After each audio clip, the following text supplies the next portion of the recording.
ప్రియమిత్రులైనటువంటి జర్నలిస్టులందరూ కూడా నా నమస్కారాలు.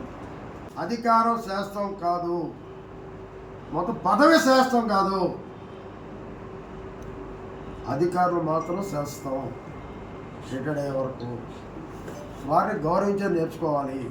ఎవరైనా కానీ వారు అనుమతి చేయాలి. అంతగా అధికారం ఉందని మనం వాళ్ళ మీద పెత్తనం చెలాయిస్తే ఎంతో కాలం అధికారం ఉండదు. అధికారం అనేది శాస్త్రం కాదు. అందుకనే కావ్య కృష్ణారెడ్డి గారితో ఎమ్మెల్యే గారితో మనం మాట్లాడాను. అదే రకంగా ఉదయగిరి ఎమ్మెల్యే గారు సురేష్ గారితో మాట్లాడాను. వాళ్ళిద్దరి అనుమతితోనే ఈరోజు అక్కడ రావడం జరిగింది. అదే రకంగా అక్రమ లేఅవుట్లపై ఇంకా ఉన్నాయి.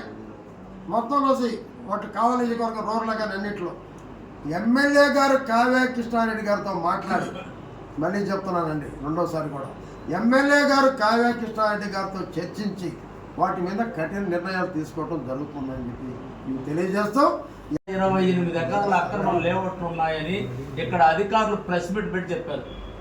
అక్రమ లేఅవుట్ కదా, గవర్నమెంట్ ల్యాండ్. అదే గవర్నమెంట్ ల్యాండ్ కానీ, ఈ శ్మశాన వాటికలు కానీ, కాలువలు కానీ మొత్తం ప్రభుత్వానికి సంబంధించి రిలేటెడ్ అన్ని 128 ఎకరాలు ఉన్నాయి అని గుర్తించామని అధికారులు ప్రెస్ మీట్ పెట్టారు. వాటి విలువ 700 కోట్లు అని కూడా చెప్పారు. అయితే అప్పుడప్పుడు అంటే ప్రజల్లో వస్తున్న విషయం ఏంటంటే మొక్కుబడిగా ఒక జేసీబీ తీసుకుపోవటం, ఆడ తట్టడం, అయ్యా మీరు తట్టామని చెప్పటం, ఈ తప్ప ప్రభుత్వ స్థలాలు గుర్తించిన తర్వాత ఒక బోర్డులు వేసి ఇది మాది, ఎవరన్నా అడుగు పెడితే శిక్షలు ఉన్నాయి అనే సంకేతాలు ఇవ్వటం లేదు. ఎందుకని సార్ ఇప్పుడే మీకు చెప్పాను నేను, 1 సెంటు ప్రభుత్వం భూమున్నా క్షమించేది లేదు. అందుకే నేను చెప్తున్నా, మళ్ళీ చెప్తున్నా, ఎమ్మెల్యే కావ్య కృష్ణారెడ్డి గారితో చర్చించి ఎలా చేయాలో, ఆ భూమిని ప్రభుత్వం ఎలా స్వాధీనం చేసుకోవాలో మరొకసారి కావ్య కృష్ణారెడ్డి గారితో మాట్లాడి దాని మీద కఠిన నిర్ణయం తీసుకుంటామని చెప్పి కూడా తెలియజేస్తున్నాం. మీరు కూడా నెల్లూరులో ప్రెస్ మీట్లో ఏదో ఒక ఇంటర్వ్యూ ఇచ్చారు. ఇంటర్వ్యూలో ఈ అక్రమ మీరు ప్రభుత్వ స్థలాలు తీసుకునేటప్పుడు ఆల్టర్నేటివ్ వాడు కొన్నవాళ్ళు ఇవ్వకుండా ఉంటే ₹2 వడ్డీ వేసి వాళ్ళకి అప్పచెప్పాలని మీరు ఒక ఇంటర్వ్యూలో కూడా చెప్పున్నారు. ఓకే అండి, నేను ఇంటర్వ్యూలో ఏం చెప్పానంటే, ఆ రోజు నారాయణ గారు కమిటీ చేశారు, అంటే 3 మ్యాన్ కమిటీ. జిల్లాలో ఎన్ని అక్రమాలు లేవట్లు చూడాలి, 237 ఇచ్చారు. నేను చెప్పాను 237 కావలి నియోజకవర్గంలో ఉన్నాయి. నెల్లూరు జిల్లాలో ఎన్ని ఉన్నాయో వాటిలో సగం కావలి నియోజకవర్గంలో ఉన్నాయి.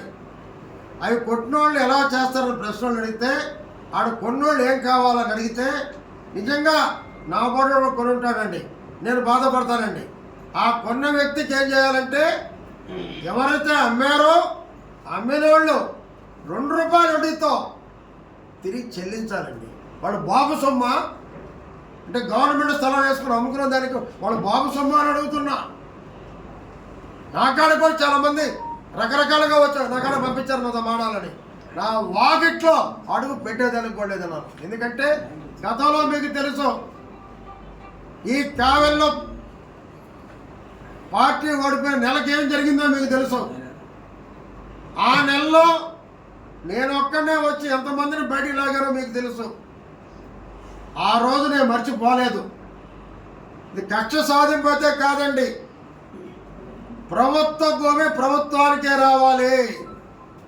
ఏ ప్రజలు కొని మోసపోయారో ఆ ప్రజానికానికి ఎవరైతే మోసం చేసి అమ్మారో ఆ స్థలం డబ్బులతోటి ₹2 వడ్డీతో తిరిగి చెల్లించే వరకు వాళ్ళు పోరాటం చేయమనండి.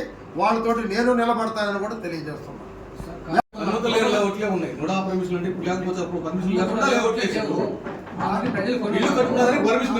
వాటిలో మా ఎమ్మెల్యే గారు చాలా లేఅవుట్లు కొట్టారు.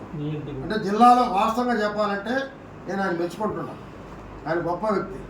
జిల్లాలో అందరికన్నా ఎమ్మెల్యేల కన్నా ఆయనే ఎక్కువ కొట్టాడు. ఆయన జేసీబీ తీసుకుపోవటం కాదు, చాలా వరకు కాలంలో ఎక్కువ లేఅవుట్లు కొట్టింది మాత్రం కృష్ణారెడ్డి గారే. వారినైతే అభినందిస్తున్నా.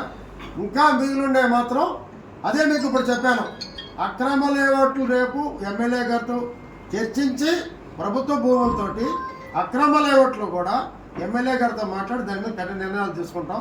తీసుకునేటప్పుడు ఎవరైనా కొనుగోలుదారులు నష్టపోతే, ఎవరైతే మోసం చేసి అమ్మారో వాళ్ళ దగ్గర ₹2 వడ్డీతో వసూలు చేయమని వాళ్ళు కోరుతున్నా.